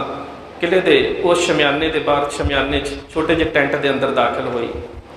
ਅੰਦਰ ਵੇਖਿਆ ਕਿ ਕੌਮ ਦਾ ਜਰਨੈਲ ਹਰੀ ਸਿੰਘ ਨਲੂਆ 42 ਸਾਲ ਦੀ ਉਮਰ, 86 ਸਾਲ ਦੀ ਉਮਰ ਦੇ 'ਚੋਂ ਸ਼ਹੀਦ ਹੋ ਗਏ ਸੀ। 42 ਸਾਲ ਦੀ ਉਮਰ ਜਦੋਂ ਉਹਨਾਂ ਨੇ ਉਹ ਇਲਾਕਾ ਪਹਿਲੀ ਵਾਰ ਫਤਿਹ ਕੀਤਾ, ਜਾ ਕੇ ਖੜੀ ਹੋ ਗਈ। ਹਰੀ ਸਿੰਘ ਨਲੂਏ ਨੇ ਆਪਣਾ ਰਹਿਰਾਸ ਸਾਹਿਬ ਦੇ ਪਾਠ ਦੀ ਸਮਾਪਤੀ ਤੋਂ ਬਾਅਦ ਨੇਤਰ ਖੋਲ੍ਹੇ ਤੇ ਨੇਤਰ ਖੋਲ੍ਹ ਕੇ ਪੁੱਛਿਆ, ਆ ਬੇਟਾ ਕਿਸ ਕੰਮ ਆਈ ਹੈ? ਕਹਿੰਦੀ, ਮੇਰਾ ਇੱਕ ਸਵਾਲ ਹੈ, ਤੁਸੀਂ ਕੌਣ ਹੋ? ਹਰੀ ਸਿੰਘ ਨਲੂਆ ਕਹਿੰਦਾ, ਅਸੀਂ ਗੁਰੂ ਨਾਨਕ ਦੇ ਸਿੱਖ ਹਾਂ। ਉਸ ਪਠਾਨ ਦੀ ਬੱਚੀ ਨੇ ਦੂਜਾ ਸਵਾਲ ਕੀਤਾ, ਕਹਿੰਦੀ, ਤੁਸੀਂ ਸਾਡੇ ਇਲਾਕੇ ਤੇ ਕਬਜ਼ਾ ਕਿਉਂ ਕੀਤਾ? ਹਰੀ ਸਿੰਘ ਨਲੂਏ ਨੇ ਜਵਾਬ ਦਿੱਤਾ, ਬੇਟਾ ਅਸੀਂ ਕਿਸੇ ਦੇ ਇਲਾਕੇ ਤੇ ਕਬਜ਼ਾ ਨਹੀਂ ਕੀਤਾ, ਅਸੀਂ ਤਾਂ ਆਪਣੇ ਘਰ ਦੀ ਰੱਖਿਆ ਕੀਤੀ ਹੈ। ਉਸ ਜਵਾਬ ਤੋਂ ਇੰਨੀ ਪ੍ਰਭਾਵਿਤ ਹੋਈ ਜਦੋਂ ਹਰੀ ਸਿੰਘ ਨਲੂਏ ਦੀ ਡੀਲ ਡਾਲ ਵੇਖੀ ਤੇ ਪਤਾ ਕੀ ਕਹਿੰਦੀ ਹੈ? ਕਹਿੰਦੀ, ਮੈਂ ਪ੍ਰਣ ਕੀਤਾ ਸੀ ਕਿ ਮੈਂ ਕਿਸੇ ਬਹਾਦਰ ਦੇ ਨਾਲ ਨਿਕਾਹ ਕਰਨਾ ਹੈ, ਕਿਸੇ ਬਹਾਦਰ ਦੇ ਨਾਲ ਵਿਆਹ ਕਰਨਾ ਹੈ। ਉਹ ਸਿੱਖਾਂ ਦੇ ਜਰਨੈਲਾਂ, ਮੈਂ ਚਾਹੁੰਦੀ ਹਾਂ ਮੇਰੀ ਕੁੱਖ ਦੇ ਵਿੱਚੋਂ ਤੇਰੇ ਵਰਗਾ ਪੁੱਤਰ ਜਨਮ ਲਵੇ। ਹਰੀ ਸਿੰਘ ਨਲੂਏ ਨੇ ਜਵਾਬ ਦਿੱਤਾ, ਬੇਟਾ ਪੁੱਤਰ ਚਾਹੇ ਕਿਹੋ ਜਿਹਾ ਵੀ ਹੋਵੇ, ਆਪਣੇ ਖੁਦਾਬੰਦ ਕਰੀਮ ਦੇ ਅੱਗੇ ਦੁਆ ਕਰਿਆ ਕਰਕੇ ਪੁੱਤਰ ਚੰਗੇ ਅਸੂਲਾਂ ਦਾ ਮਾਲਕ ਹੋਵੇ। ਸ਼ਕਲ ਦੀ ਕੋਈ ਅਹਿਮੀਅਤ ਨਹੀਂ ਹੁੰਦੀ, ਅਸੂਲਾਂ ਦੀ ਅਹਿਮੀਅਤ ਹੁੰਦੀ ਹੈ। ਕਹਿੰਦੀ, ਨਹੀਂ ਸਿੱਖਾਂ ਦੇ ਜਰਨੈਲਾ, ਤੂੰ ਸਮਝਿਆ ਨਹੀਂ, ਮੈਂ ਚਾਹੁੰਦੀ ਹਾਂ ਤੂੰ ਮੇਰੇ ਨਾਲ ਨਿਕਾਹ ਕਰ ਲਵੇਂ ਤੇ ਮੇਰੀ ਕੁੱਖ ਦੇ ਵਿੱਚੋਂ ਤੇਰਾ ਪੁੱਤਰ ਜਨਮ ਲਵੇ। ਉਦੋਂ ਤੱਕ ਸਰਦਾਰ ਹਰੀ ਸਿੰਘ ਨਲੂਏ ਦਾ ਵਿਆਹ ਵੀ ਹੋ ਚੁੱਕਾ ਸੀ, 2 ਪੁੱਤਰ ਵੀ ਸਨ, ਸਰਦਾਰ ਅਰਜਨ ਸਿੰਘ, ਸਰਦਾਰ ਜਵਾਹਰ ਸਿੰਘ, ਇੱਕ ਬੇਟੀ ਵੀ ਸੀ ਆਨੰਦ ਕੌਰ, ਬਹੁਤ ਛੋਟੀ ਉਮਰ ਦੀ। ਹਰੀ ਸਿੰਘ ਨਲੂਏ ਨੇ ਕਿਹਾ ਕਿ ਮੈਂ ਵਿਆਹਿਆ ਹੋਇਆ ਹਾਂ ਤੇ ਮੇਰੇ ਗੁਰੂ ਦਾ ਹੁਕਮ ਹੈ ਕਿ ਪਰਤਰੀਆ ਰੂਪ ਨਾ ਪੇਖੇ ਨੇਤਰ। ਮੈਂ ਤਾਂ ਇੰਝ ਸੋਚ ਵੀ ਨਹੀਂ ਸਕਦਾ, ਤੂੰ ਇਹ ਕੀ ਸੋਚ ਕੇ ਮੇਰੇ ਸ਼ਮਿਆਨੇ ਦੇ ਵਿੱਚ ਆ ਗਈ ਹੈ? ਕਹਿੰਦੀ, ਸਿੱਖਾਂ ਦੇ ਜਰਨੈਲਾ, ਇਹ ਗੱਲ ਨਹੀਂ, ਚਾਹੇ ਤੇਰਾ ਪਹਿਲਾ ਵਿਆਹ ਹੋਇਆ ਵੀ ਹੈ, ਪਰ ਮੈਂ ਚਾਹੁੰਦੀ ਹਾਂ ਕਿ ਤੂੰ ਮੇਰੇ ਨਾਲ ਨਿਕਾਹ ਕਰ ਲੈ, ਮੇਰੀ ਕੁੱਖ 'ਚੋਂ ਤੇਰਾ ਪੁੱਤਰ ਜਨਮ ਲਵੇ।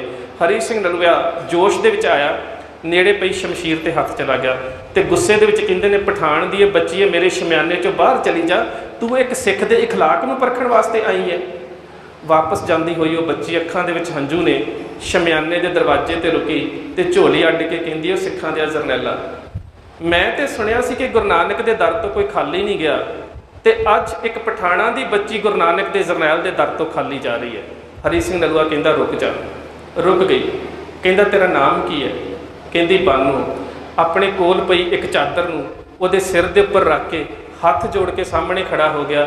ਕਹਿੰਦਾ ਬਾਨੋ, ਤੂੰ ਚਾਹੁੰਦੀ ਸੀ ਨਾ ਤੇਰੇ ਘਰ ਦੇ ਵਿੱਚ ਹਰੀ ਸਿੰਘ ਨਲੂਏ ਵਰਗਾ ਪੁੱਤਰ ਜਨਮ ਲਵੇ, ਅੱਜ ਤੋਂ ਤੂੰ ਮੇਰੀ ਧਰਮ ਦੀ ਮਾਤਾ ਤੇ ਹਰੀ ਸਿੰਘ ਨਲੂਆ ਹੀ ਤੇਰਾ ਪੁੱਤਰ ਹੈ। ਇਹ ਇਸ ਕੌਮ ਦਾ ਜਰਨੈਲ ਸੀ। ਇਹ ਉਸ ਕੌਮ ਦੇ ਜਰਨੈਲ ਦਾ ਇਖਲਾਕ ਸੀ।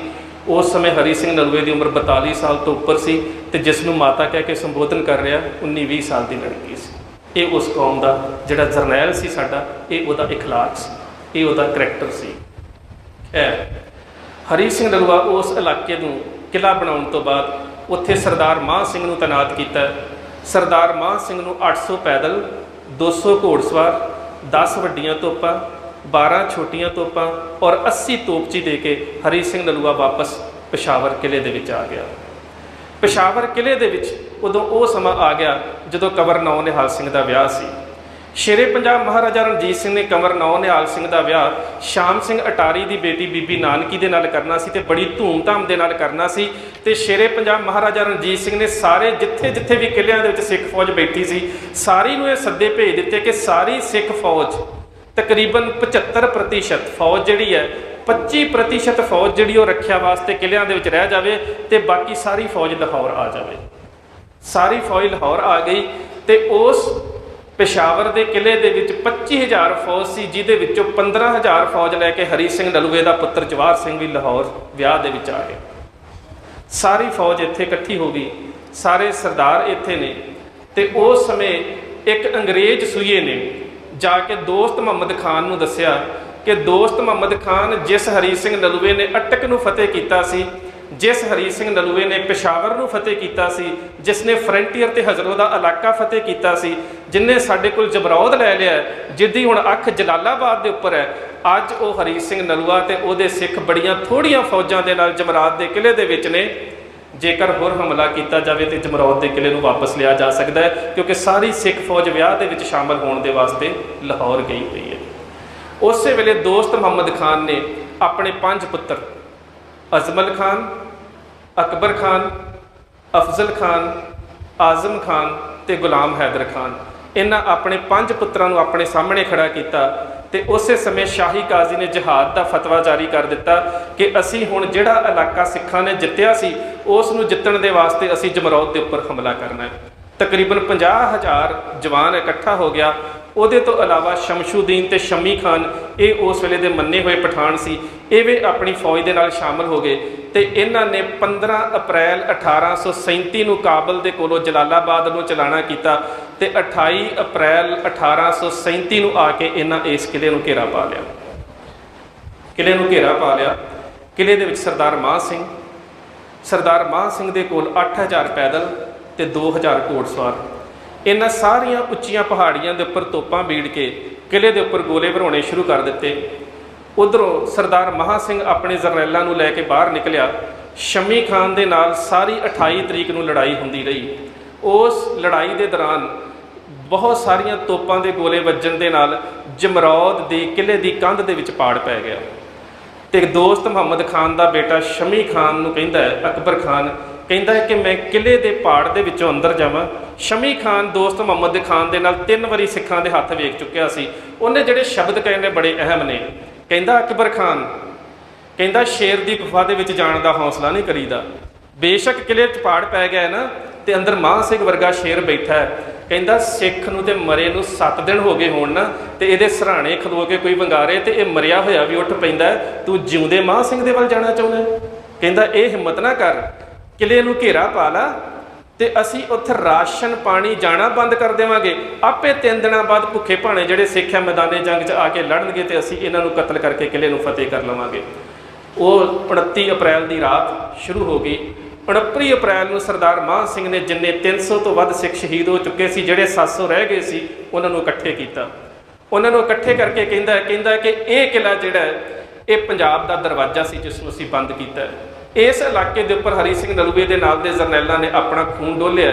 ਜੇਕਰ ਇਹ ਕਿਲ੍ਹਾ ਸਾਡੇ ਹੱਥੋਂ ਜਾਂਦਾ ਰਿਹਾ ਤਾਂ ਮਾਫ਼ ਕਰਨਾ, ਸ਼ੇਰੇ ਪੰਜਾਬ ਮਹਾਰਾਜਾ ਰਣਜੀਤ ਸਿੰਘ ਦੀਆਂ ਹੱਦਾਂ ਜਿਹੜੀਆਂ ਨੇ ਉਹ ਫਿਰ ਸੁਕੜ ਕੇ ਰਹਿ ਜਾਣਗੀਆਂ। ਅੱਜ ਤੁਹਾਨੂੰ ਉਹ ਦਿਹਾੜਾ ਯਾਦ ਕਰਨ ਦੀ ਲੋੜ ਹੈ ਜਦੋਂ ਕਲਗੀਧਰ ਪਾਤਸ਼ਾਹ ਗੁਰੂ ਗੋਬਿੰਦ ਸਿੰਘ ਮਹਾਰਾਜ ਨੇ 40 ਦੇ ਨਾਲ 10 ਲੱਖ ਦਾ ਮੁਕਾਬਲਾ ਕੀਤਾ ਸੀ। ਅੱਜ ਸਾਡੀ ਗਿਣਤੀ 700 ਰਹਿ ਗਈ ਹੈ। ਸਾਡੇ ਸਾਹਮਣੇ 50,000 ਤੋਂ ਵੱਧ ਮੁਲਖਈਆ ਹੈ। ਅਸੀਂ ਉਹਨਾਂ ਦਾ ਮੁਕਾਬਲਾ ਕਰਨਾ ਹੈ। ਪਰ ਇਸ ਮੌਕੇ ਜੇਕਰ ਹਰੀ ਸਿੰਘ ਨਲੂਏ ਨੂੰ ਖਬਰ ਦਿੱਤੀ ਜਾਵੇ ਤੇ ਜੇ ਕਿਤੇ ਉਹ ਆਪਣੀਆਂ ਫੌਜਾਂ ਲੈ ਕੇ ਪਹੁੰਚ ਜਾਵੇ ਤੇ ਅਸੀਂ ਇਸ ਇਲਾਕੇ ਨੂੰ ਫਤਿਹ ਕਰਨ ਤੋਂ ਬਚਾ ਸਕਦੇ ਹਾਂ। ਹੁਣ ਹਰੀ ਸਿੰਘ ਨਲੂਏ ਤੱਕ ਜਾਵੇ ਕਿਹੜਾ? ਅਨੇਕਾਂ ਸਿੱਖਾਂ ਨੇ ਪੇਸ਼ਕਸ਼ ਕੀਤੀ। ਅਖੀਰ ਉਹੀ ਬੀਬੀ ਹਰਸ਼ਰਨ ਕੌਰ ਜਿਹੜੀ ਕਿਲੇ ਦੇ ਵਿੱਚ ਸੀ, ਉਸਨੇ ਕਿਹਾ ਕਿ ਹਰੀ ਸਿੰਘ ਨਲੂਏ ਤੱਕ ਸੁਨੇਹਾ ਲੈ ਕੇ ਮੈਂ ਜਾਊਂਗੀ।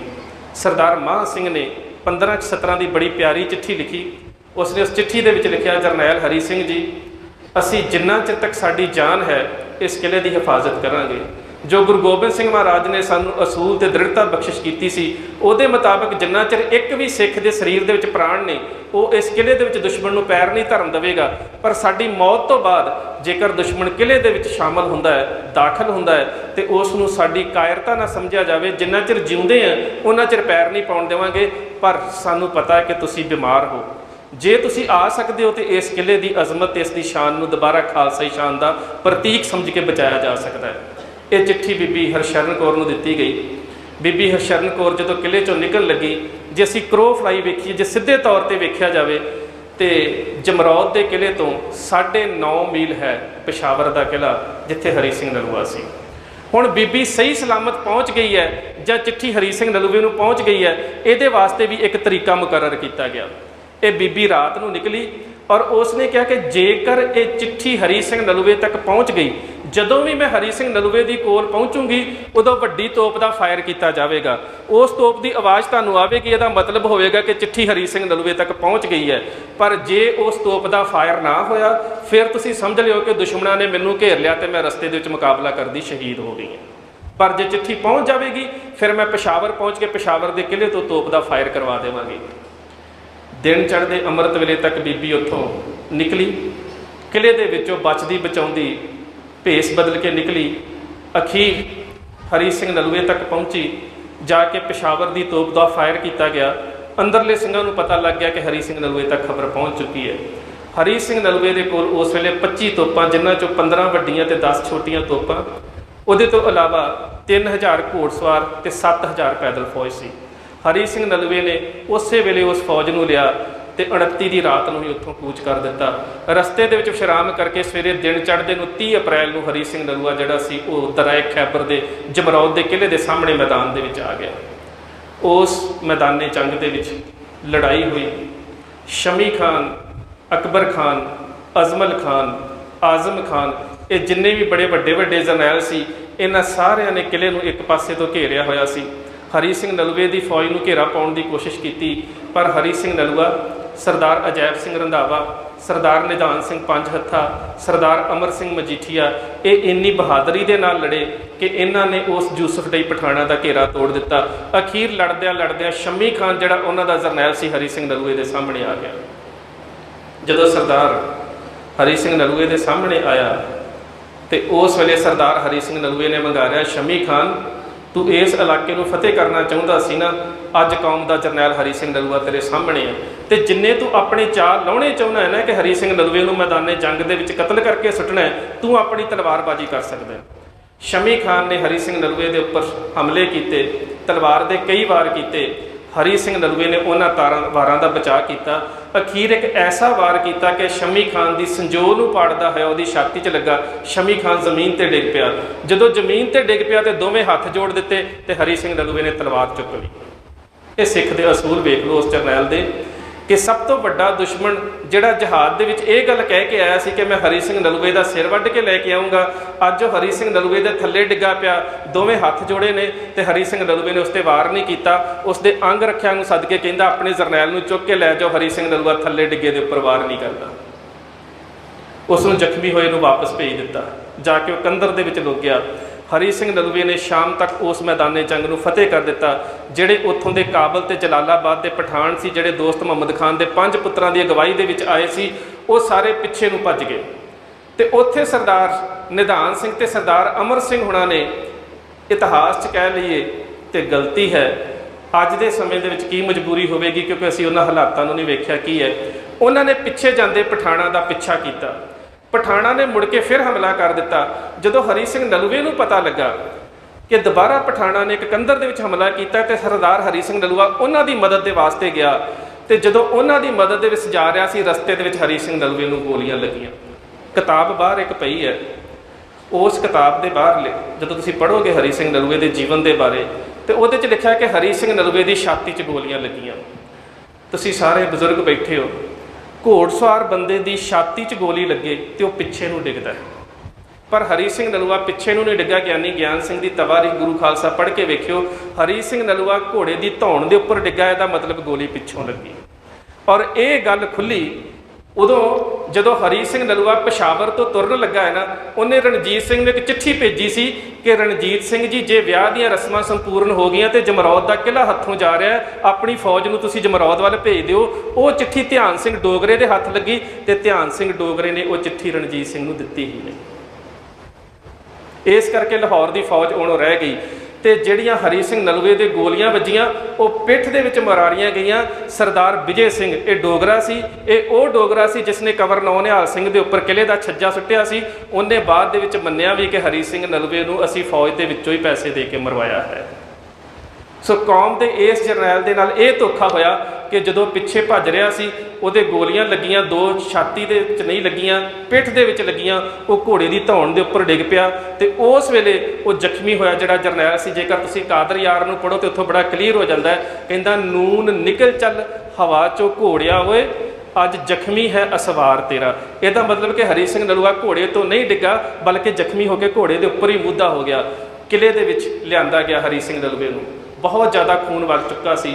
ਸਰਦਾਰ ਮਹਾਂ ਸਿੰਘ, ਬੀਬੀ ਹਰਸ਼ਰਨ ਕੌਰ, ਸਰਦਾਰ ਅਮਰ ਸਿੰਘ ਹੋਣੀ, ਅਜੈਬ ਸਿੰਘ ਰੰਧਾਵਾ ਸ਼ਹਾਦਤ ਪ੍ਰਾਪਤ ਕਰ ਚੁੱਕਾ ਸੀ। ਇਹ ਸਾਰੇ ਜਰਨੈਲ ਉਸ ਦੇ ਕੋਲ ਨੇ। ਆਖਰੀ ਸਮੇਂ ਦੇ ਵਿੱਚ ਹਰੀ ਸਿੰਘ ਨਲੂਏ ਨੇ ਸਾਰੇ ਜਰਨੈਲਾਂ ਨੂੰ ਇਕੱਠੇ ਕਰਕੇ ਇੱਕ ਛੋਟੀ ਜਿਹੀ ਤਕਰੀਰ ਕੀਤੀ ਹੈ। ਕਹਿੰਦਾ, ਬੇਸ਼ੱਕ ਅਸੀਂ ਅੱਜ ਦੀ ਜੰਗ ਜਿੱਤ ਗਏ ਹਾਂ, ਬੇਸ਼ੱਕ ਅਸੀਂ ਅੱਜ ਮੈਦਾਨੇ ਜੰਗ ਦੇ ਵਿੱਚ ਫਤਿਹਯਾਬ ਹੋਏ ਹਾਂ, ਪਰ ਜਿੰਨੇ ਪਠਾਨ ਇਕੱਠੇ ਹੋਏ ਨੇ, ਸਾਡੀ ਗਿਣਤੀ ਕੇਵਲ ਤੇ ਕੇਵਲ 6000 ਰਹਿ ਗਈ ਹੈ। ਪਠਾਣਾ ਦੀ ਗਿਣਤੀ 40000 ਤੋਂ ਉੱਪਰ ਹੈ। ਜੇਕਰ ਪਠਾਣਾ ਤੱਕ ਇਹ ਗੱਲ ਪਹੁੰਚ ਗਈ ਨਾ ਕਿ ਹਰੀ ਸਿੰਘ ਨਲੂਆ ਮਾਰਿਆ ਗਿਆ, ਹਰੀ ਸਿੰਘ ਨਲੂਆ ਸ਼ਹੀਦ ਹੋਇਆ, ਉਹ ਦੁਬਾਰਾ ਹਮਲਾ ਕਰਨਗੇ ਤੇ ਲਾਹੌਰ ਤੋਂ ਫੌਜ ਅਜੇ ਪਹੁੰਚੀ ਨਹੀਂ ਹੈ। ਜਿੰਨਾ ਚਿਰ ਤੱਕ ਲਾਹੌਰ ਤੋਂ ਫੌਜ ਨਹੀਂ ਆਉਂਦੀ, ਤੁਸੀਂ ਮੇਰੀ ਮੌਤ ਦੀ ਖਬਰ ਨੂੰ ਛਪਾਉਣਾ। ਮੈਂ ਤੇ ਹੈਰਾਨ ਹੋ ਜਾਂਦਾ, ਅੱਜ ਤੇ ਨਿੱਕੀ ਜੀ ਗੱਲ ਵੀ ਸਾਡੇ ਢਿੱਡ 'ਚ ਨਹੀਂ ਰਹੀ, ਛੋਟੀ ਜੀ ਗੱਲ। ਇਹ ਕਿੰਨੀ ਵੱਡੀ ਗੱਲ ਸੀ ਕਿ ਉਸੇ ਹੀ ਰਾਤ 30 ਅਪ੍ਰੈਲ ਦੀ ਰਾਤ ਨੂੰ ਹਰੀ ਸਿੰਘ ਨਲੂਆ ਸ਼ਹਾਦਤ ਪ੍ਰਾਪਤ ਕਰ ਜਾਂਦਾ ਹੈ। ਉਹਨਾਂ ਸਮਿਆਂ ਦੇ ਮੁਤਾਬਕ ਉਸ ਦਾ ਪੇਟ ਸਾਫ਼ ਕੀਤਾ ਜਾਂਦਾ ਹੈ। ਉਹਨਾਂ ਸਮਿਆਂ ਦੇ ਵਿੱਚ ਲਾਸ਼ ਨੂੰ ਗਰਮੀ ਦੇ ਵਿੱਚ ਖਰਾਬ ਹੋਣ ਤੋਂ ਬਚਾਉਣ ਦੇ ਵਾਸਤੇ ਇੱਕ ਖਾਸ ਤੇਲ ਤੇ ਜੜੀ ਬੂਟੀਆਂ ਉਹਦੇ ਪੇਟ ਦੇ ਵਿੱਚ ਰੱਖ ਕੇ ਦੁਬਾਰਾ ਲਾਸ਼ ਨੂੰ ਸੀਵ ਦਿੱਤਾ ਜਾਂਦਾ ਹੈ। ਤੇ 7 ਮਈ ਤੱਕ ਇਹ ਖਬਰ ਜਿਹੜੀ ਹੈ ਇਹ ਦੁਸ਼ਮਣ ਤੇ ਕੀ ਕਿਲੇ ਦੇ ਸਾਰੇ ਸਿੱਖਾਂ ਤੱਕ ਵੀ ਨਹੀਂ ਪਹੁੰਚਣ ਦਿੱਤੀ ਜਾਂਦੀ ਕਿ ਕੌਮ ਦਾ ਜਰਨੈਲ ਸ਼ਹੀਦ ਹੋ ਚੁੱਕਾ ਹੈ।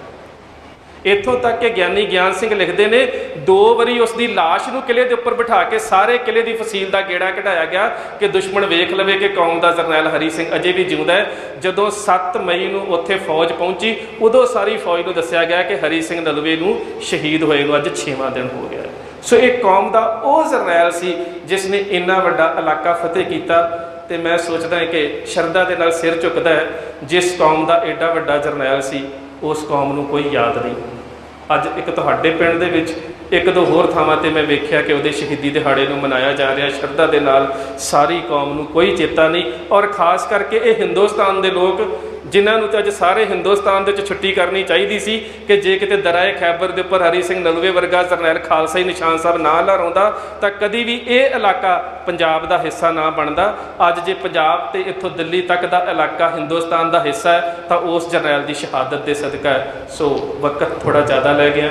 ਇੰਨੀਆਂ ਬੇਨਤੀਆਂ ਪ੍ਰਵਾਨ, ਫਤਿਹ ਦੀ ਸਾਂਝ ਗੱਜ ਕੇ ਆਖਿਓ ਜੀ। ਵਾਹਿਗੁਰੂ ਜੀ ਕਾ ਖਾਲਸਾ, ਵਾਹਿਗੁਰੂ ਜੀ ਕੀ ਫਤਿਹ।